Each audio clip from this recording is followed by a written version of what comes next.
Welcome back to a Timey Wimey Pod, where we watch every episode of Doctor Who from 2005 onwards. My name's Rebecca, I'm Haley. and today we are discussing Series 3, Episode 8, Human Nature. Yes, we are, and I am really excited to talk about this one. Yes, I'm so excited we're finally here. I don't want to give away all my opinions, but this is one of my favorite two-parters in the series, and I've always loved it.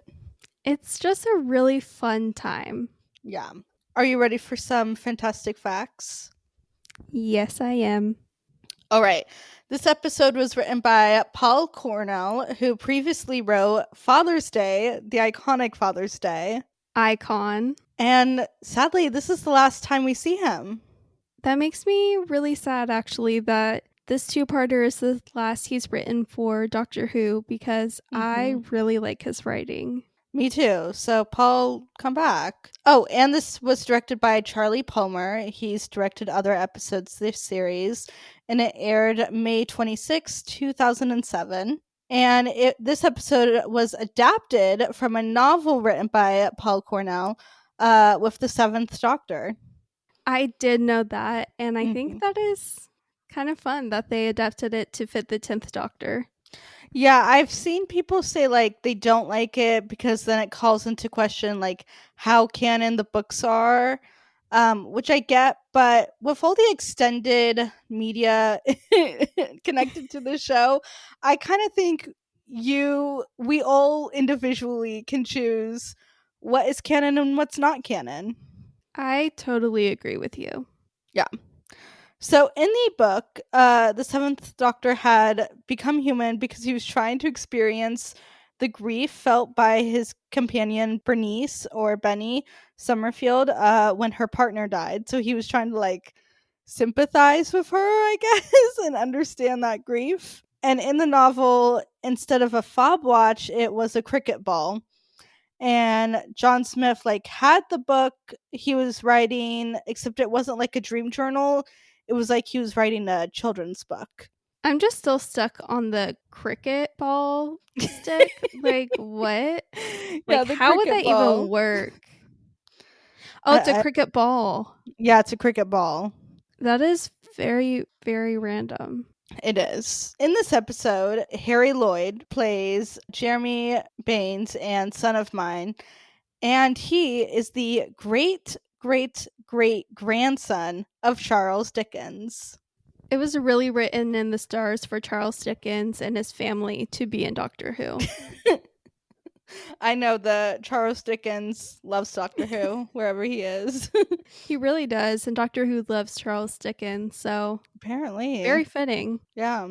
In this episode, John Smith says that his parents are Sydney and Verity, and that's a reference to Sidney Newman and Verity Lambert, the original producers and creators of Doctor Who. So they really are his parents in a way. Oh, I love that. Right? Me too. The start of this episode is wild. It really is, and I love it so much. We have talked so much on this podcast about how much we love our TARDIS scenes, and this TARDIS scene is no exception. Probably one of my top favorites, just because of how insane it is, and the concept of them being chased by what we later learn is the family is so fascinating to me. Yeah, we start in the middle of the chaos. Everything is crazy. They're in danger. And then next thing we know, we're in 1913 and the Doctor's human. And it's like, what is going on? And every time I see these opening scenes, I'm always reminded of how I felt when I first watched this episode. And I was like, what is going on? What is happening? How did this happen? And it's a brilliant way to start the episode. A little Easter egg that I noticed in this intro scene is Tin mentioning that the family have stolen technology from a time agent, which is a time vortex manipulator, which is a hint, Jack Harkness. And I love that little Easter egg. And I don't think I've caught it really until now. Yeah. Still begging for like a time agent episode. series, Yes. anything really. We need the backstory, we need the lore. I would live for that. Yeah. It's weird they haven't done it yet. I know. What do you think of the setting? Like in this episode, the Doctor has to become human and hide himself, somewhere in history. So they could have gone anywhere. But what do you think of the choice to have it in this particular setting, 1913, old boys school? Hmm.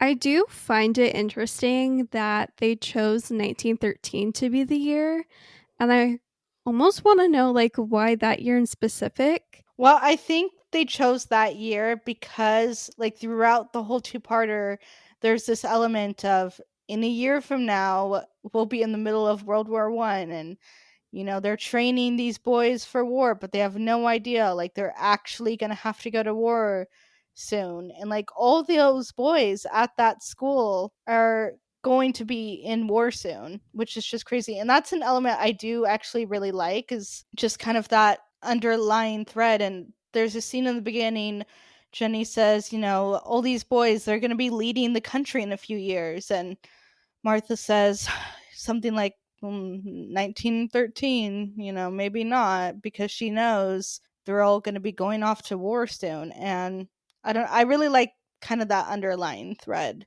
Yeah, I really like that all.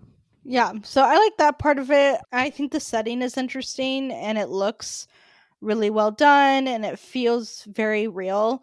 I just wish Martha didn't have to be a servant and she could have been doing, I don't know, anything else. I agree with you completely on that. I think just based on watching these episodes that it seems like they chose Martha to be a servant because it was very much a sign of the times, and we Yeah. see in this first part racism, which is Mhm. really unfortunate. But I do wish there was, I don't know what they could have changed to fit in with the Yeah. time period, but it should have been something better because she had so much resting on her shoulders. I think it could have been handled better for sure. And I don't know how that would look. And I'm not an expert or anything like that, but Mhm. that's just kind of how I feel about it. We've been talking this whole series about how every single episode has Martha going through it. And this is Yeah. really the worst of it so far. She Mhm. has to spend 2 months pretending she's someone completely different.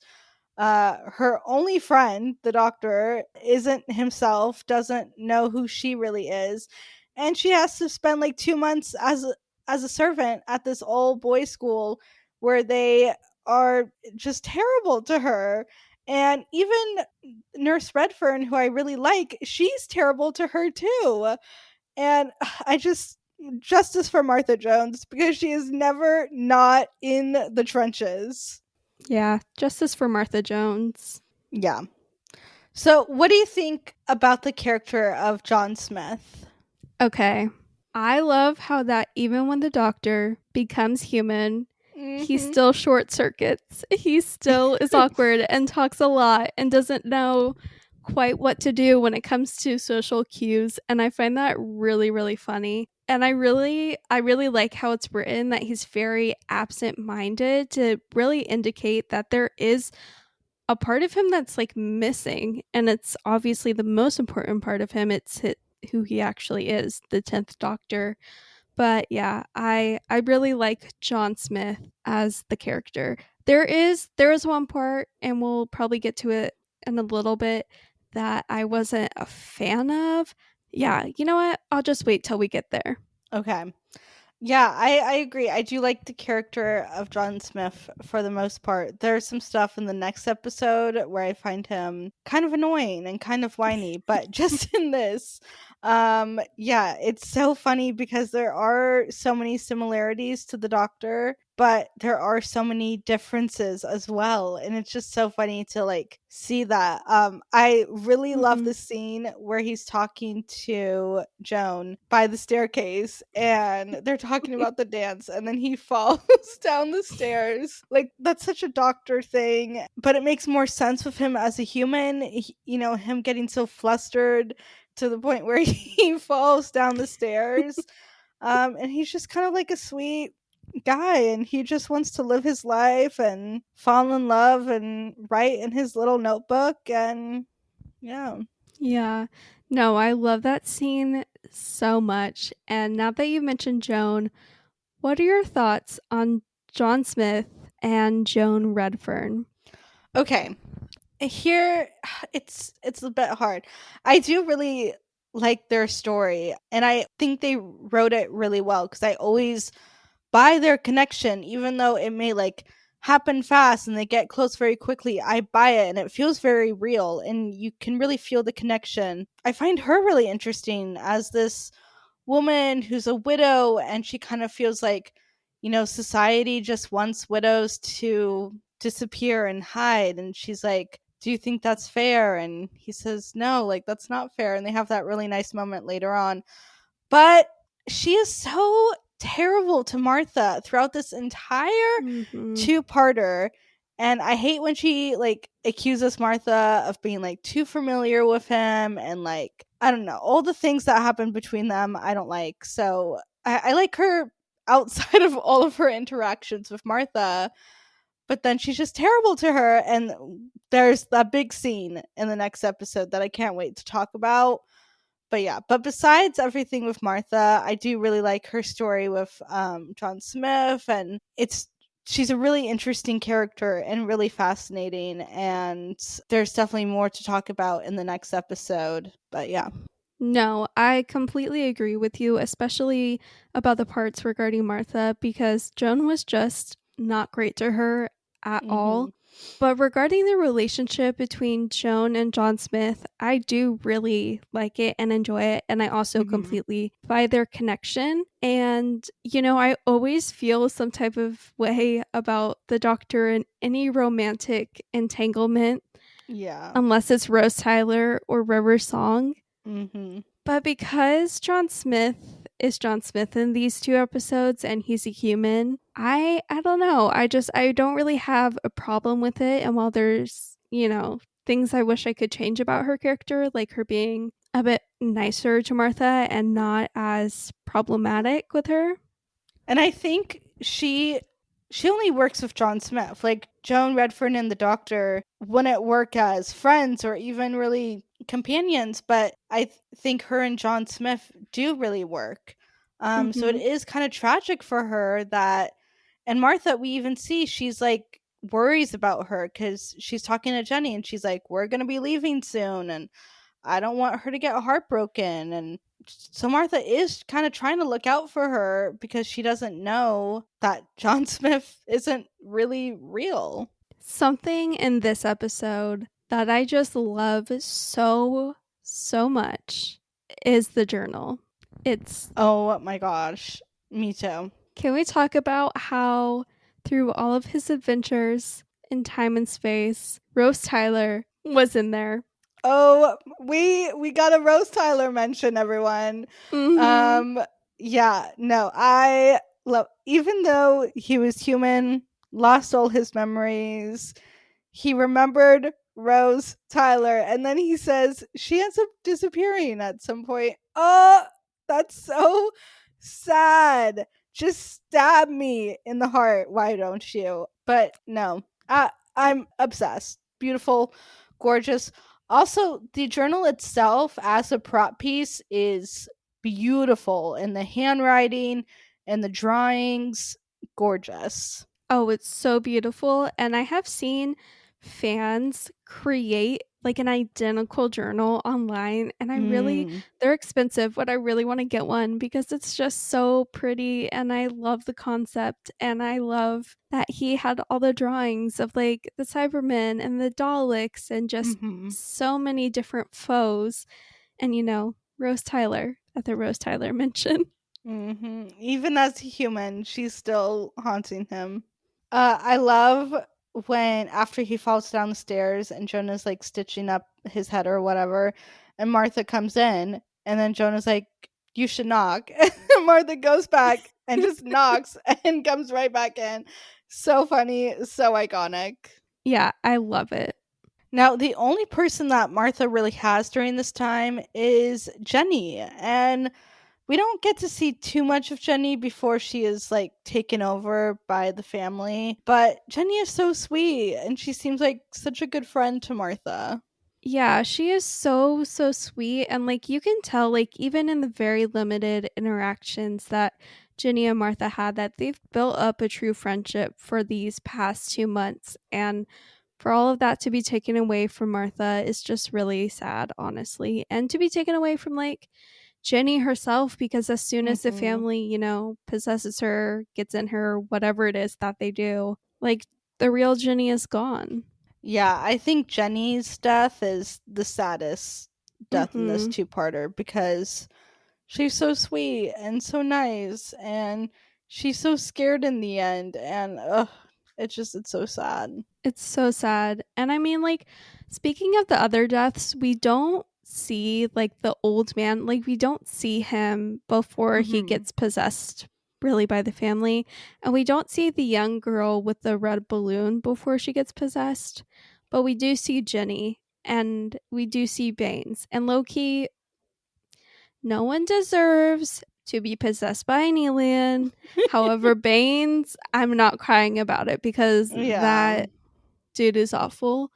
But yeah, like watching Ginny though, like that just hurt to watch. It was Hmm. really sad. Yeah, let's talk more about Baines and Tim. Tim is played by the legendary Thomas Brody Sangster. And as like a Hmm. side note for like a little bit of trivia, Thomas Brody Sangster in real life married an actress by the name of Tallulah Riley.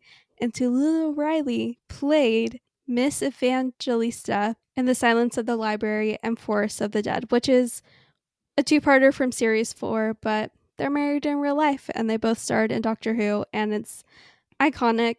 But his character Tim in this episode is really interesting because Hmm. he's getting a little that's so Raven. He's getting visions. Yes. He has a little, psychic telepath whatever even before he Mhm. ever opens the watch. There's just like something about him which is really interesting. And then he's kind of drawn to this watch and he opens it and he sees like all these flashes of the doctor's life and he can hear the watch and the voices and it's all really interesting and I do really like the audio element of hearing all the different voices kind of whisper and talk to him. I think was really interesting and I like the visuals that we see. I really like the moment when he bumps into Martha and he's like Martha and then it's like present day Martha and then Mhm. 1913 Martha. I really like that moment. I just find it interesting. Yeah, I really like that moment as well. And I also find the moment interesting when all the boys are shooting guns in gun practice and he has like this vision like to World War I when he's in the war. Yeah, I do. I really like that too. And kind of what they end up doing with that. And during that scene, he gets in trouble because I don't even know what he was doing. It looked like he was just kind of like holding whatever, but I guess he was doing a bad job because he got in trouble and he says something like, well, it's not fair, like they're only holding spears, which is true, like that they're shooting machine guns at these metaphorical tribal people, and it really is just kind of an interesting look into what that time was like in Britain. It's the way that because he wasn't doing a good job that he literally gets a beating and John Smith gives permission for that. That's my problem with John Smith is Yeah, he's a totally. little too with the times in 1913. Yeah, definitely. He's not as I don't know, progressive, I guess, or Mhm. willing to stand up and go against the grain. He's more settled into his times, and you can see that in that scene and scenes when he talks to Martha. I always find it crazy that they let his like fellow classmate go and deal with him. Yeah, Like, okay, this is like bullying with permission, I guess. Okay. I know and it's so awful. Like they go in a tent to do it and I hate it so much. And Hmm. then like the next second John Smith is going up to Joan because she's like, all of this is making me think of my, dead husband who died fighting in a battle, which, like, I like that conversation. It's just like such a crazy switch, like from the It's beating to that. no, the way she says it too is it kind of made me laugh. Sorry, I was just thinking about the day my husband was shot. And she walks away and he's just left standing there. It's like, oh, my bad. Like Mm-hmm. it's kind of funny. And yeah, we find out that they were childhood sweethearts Mm-hmm. and he got shot and died. He did. And I do like the conversation she and John had where she's like, I was really angry with the army for a long time. And John is like, Mhm. well, you still are. And she's like, yeah. But, I also have a bit of a problem. Like, I don't know how to feel about training boys how to kill. And I just thought that was really interesting that she brought that up. And I really like that conversation that they're having. But then Yeah. again, it's like another distraction immediately after she says that because this piano is about to fall on this mother and her baby. And John Smith is like, hold on, I still have some doctor in me. And like, he Mhm. prevents her from dying from the piano. But that's like the end of the conversation. And I would have liked a little bit more, you know?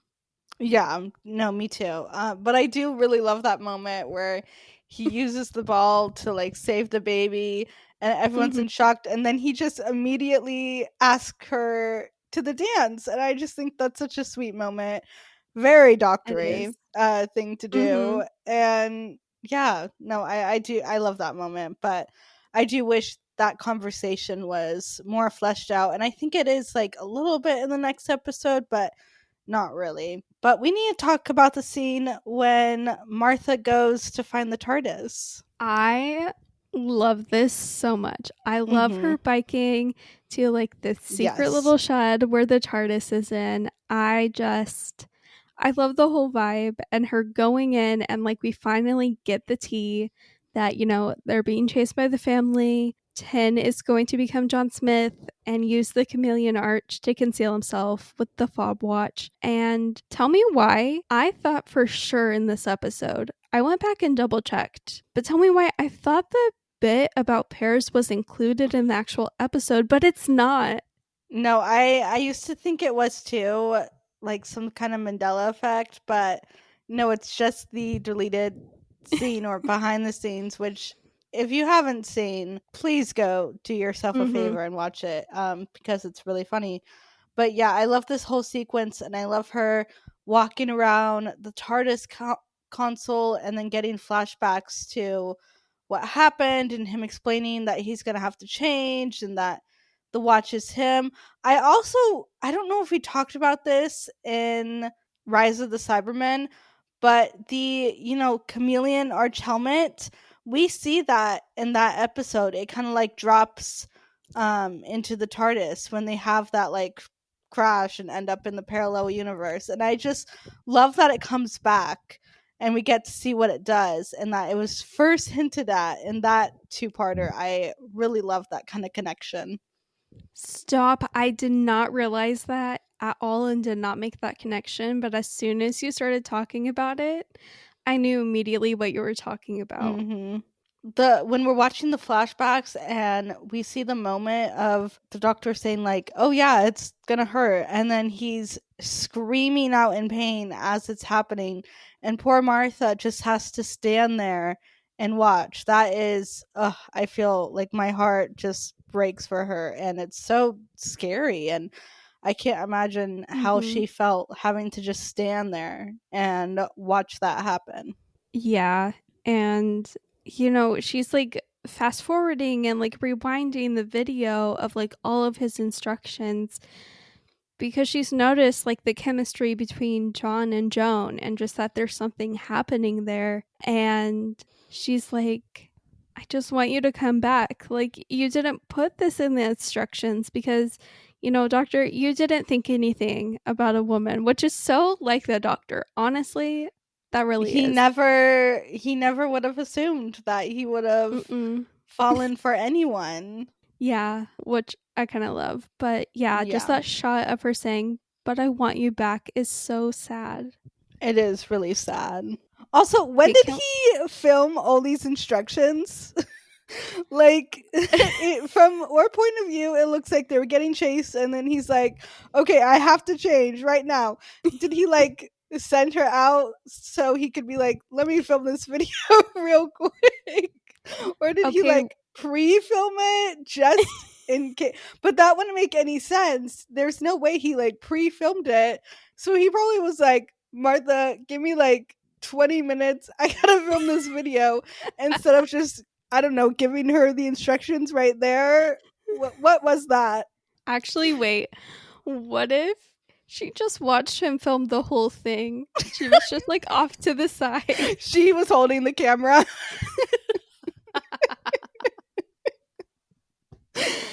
She's like, you know, I'll do the behind the scenes work on this one. Yeah. But that's a question I need answered. When did he film this?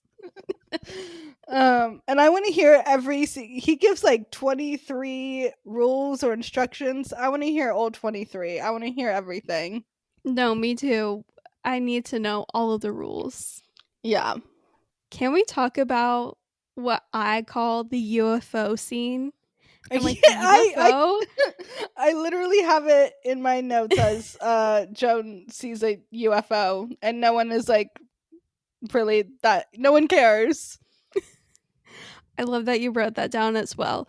I really love we get the classic alien UFO look in Me this too. episode. Like it's just so fun. But yeah, and they go out to the field, Martha and Jenny, where the ship is right in front of them, but they can't see it.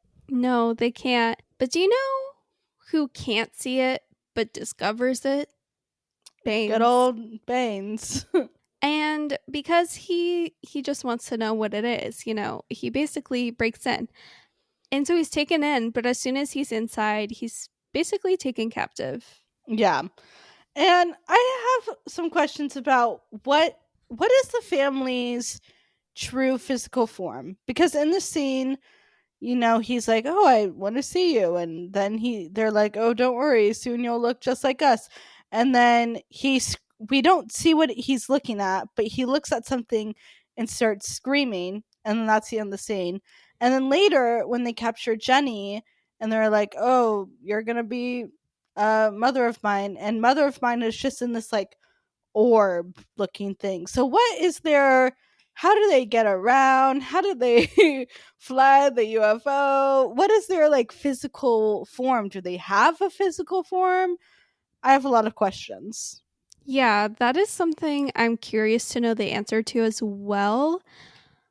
There is the one, I think, is it Jenny? Who, I don't remember who it is. It's someone where it's like the green smoke cloud coming towards them. Yeah, I think that's Jenny. Okay. So yeah, it would be, I'm curious to know their actual life forms, or do they even have like a physical life form? Like maybe it really is just that green smoke. Maybe. Yeah. And then how does it work with the scarecrow? How are all the scarecrows being possessed? Which the scarecrows are like genuinely scary. And I No, do like that I element. hate it. Like I Yeah. like the element a lot, but like I actually hate them because they're so creepy to me. They're so creepy. Yeah. Oh my gosh, when Tim like looks out the window and one is like right there, no. No, thank you. Mm-mm. No thanks. Also, when John goes to fix the fallen scarecrow, and I'm saying that in air Mhm. quotes, and like he fixes it and he has, Joan right next to him. As soon as he fixes it and they go on their way, you just see the scarecrow move slightly and it's just so creepy. So So that creepy. element was done so well. Another element that I really liked, and this is like a combination of acting and the director, was when all of like the possessed people turned their heads at the same time and sniffed at the same time with like that Mhm. weird like creepy angle. Really good, but also them sniffing, it brings the camp of Doctor Who to the episode. It really does. Yeah. No, that was really well done, and all the actors, playing the family do it really well, and they are all genuinely scary, especially the actor playing Baines, Harry Lloyd. He's I've never seen him in anything else, but he is such a good actor. He really is. He did phenomenal in this episode, and he does phenomenal in the next. Mhm. Something I wanted to mention about that scarecrow scene is that John Smith, he mentions Gallifrey, when she Mm-hmm. asked, where he learned to draw or something, and he says Gallifrey, and she's like, "Oh, is that in Ireland?" And he's like, I guess so." Like, now that I'm thinking of it, if I didn't know Gallifrey was from Doctor Who, I would probably assume it's from Ireland. Yeah, good guess. But I really love those kind of moments where we see the doctors peeking through. And then he mentions, we talked about it before, my father, Sydney, and Faraday, and whatever. And I forget what he says his father does, but he says that his mother was a nurse. And I always wonder every time I watch that, I'm like, is that, John Smith's backstory? Or is that the more of the doctor's backstory, slipping through? Yeah, I wonder that as well. And there's no answer. We'll never get an answer, but I always just find that really interesting. And I'm like, I wonder. Can we talk about how Tim steals the fob watch? No, that always gets me so upset. Like, why'd you have to take it? Like, why? Yeah, like even if you're hearing voices from the fob watch and you're like the only one in this episode to hear voices from the fob watch, don't take something that doesn't belong to you, Tim. And then it just makes me so upset for Martha later on when she's trying to find it and it's not there. And he's acting like she's crazy. And Joan has to be like, no, you did have a watch. Like, don't you remember? And it's like all she has. They should have been keeping better track of that watch. Like she should have been having that watch on her at all times. But I can't blame her. She's going through a lot. No, I agree with you. But that scene makes me so upset and so Mm-hmm. angry because this is another moment where I'm just like, John, seriously. Because he's like, oh, because like Martha is freaking out trying to find the fob watch. Mm-hmm. Rightfully so, by the way. She knows the family are out to get them. And as she's freaking out, John Smith's response is, oh, I see cultural differences. Mm-hmm. Martha, this is what we call a story. Excuse you? You deserve that slap. And every Mm-hmm. slap. Yeah, and he talks to her like she's like some dumb child. And it makes me so upset. And yeah, he deserves that slap. And again, just and then he fires her essentially. He says like you're dismissed, like leave the premises. So he fires her. Mm-hmm. And no, my poor Martha. And I love the scene where she shows up at the dance and sits down with Joan and is like, there's something not right about this guy. Like his head is in the Mm-hmm. clouds. He's not where he's supposed to be. And I love the conversation that they have and how she just shows up and sits down. Yeah, she wants to help Joan out, help her to, accept that John isn't human. Like, he is a Time Lord, and preparing Joan for, like, the eventual departure of John from her life. Yeah, she's trying to get her to see like what is actually going on for her sake. And yeah, she's really loyal. Like it would be so, I mean, not really easy for her because then she'd be stuck in the past, but she could just like walk away and let whatever happens, but she stays with the doctor this whole time even when he's like completely ignoring her, hardly acknowledging her existence, and yeah, she like never gives up on him. It's really a testament to what a star Martha Jones is. hmm I also really love the scene when after Jenny's been taken over by a mother of mine, she comes back and they have like tea or something, and Martha pretty much immediately knows what's going on. Mm-hmm. and she's like, "Oh, how about some sardines?" And she like goes on to like try to catch her, and yeah, she's just so smart. She immediately catches it, and yeah, I love it.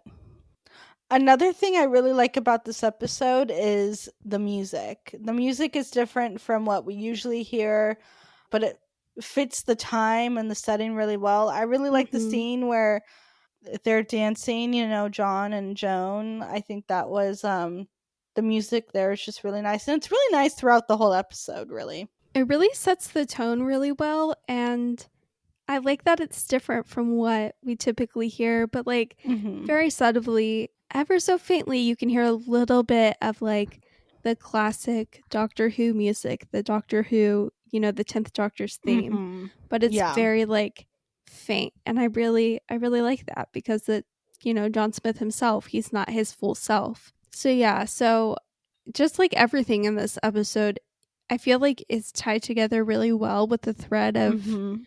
John not knowing who he really is. And the scene at the end of this episode where they're basically in a standoff, so chilling, like, and so crazy that the family is like, who are you going to choose for us to kill? Your lover or your friend? And it's just so dramatic, but I love it. Yeah. No, it is a great way to end the episode. Yeah, you just kind of your heart drops because it's not the doctor and you're like, "Oh my gosh, what is going to happen to Martha? Like what is going on?" But yeah, really great way to end the episode.